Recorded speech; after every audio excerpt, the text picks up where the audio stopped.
ప్రపంచంలో అతిపెద్ద స్వయంభూ శివలింగం శ్రీకాకుళం జిల్లా టెక్కల మండలం రాయవలస గ్రామంలో ఉంది. ఈ శివలింగం రాతిలింగం. ప్రస్తుతానికి సుమారుగా ఇది 55 అడుగులు ఉంటుంది. శివలింగంపై నీరు పడే పాత్రను ధారాపాత్ర అంటారు.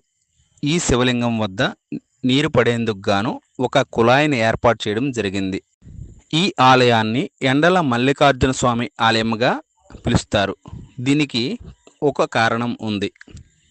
ఈ ఆలయంపై గోపురం ఉండదు. సూర్యరశ్మి ఎప్పుడు శివలింగంపై పడుతూ ఉంటుంది. ఏడాదికి ఒకసారి ఒక దానిపు గింజంత ఎత్తు ఈ శివలింగం పెరుగుతూ ఉంటుంది. ఈ స్వామిని దర్శిస్తే చర్మ వ్యాధులు నయమవుతాయని భక్తులు బాగా నమ్ముతారు. ఈ శివలింగం చాలా ఎత్తుగా ఉంటుంది కాబట్టి పైకి వెళ్ళి పూజించేందుకు గాను మెట్లను ఏర్పాటు చేయడం జరిగింది.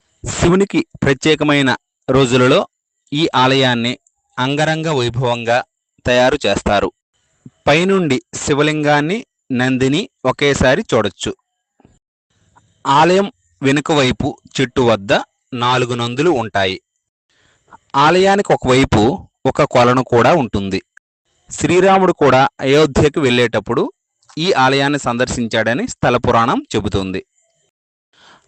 అర్జునుడు ఈ శివలింగం కోసం తపస్సు చేశాడనే ఒక ప్రతీతి కూడా ఉంది. ఈ ఆలయాన్ని కలియుగ కైలాసంగా కూడా అభివర్ణిస్తారు.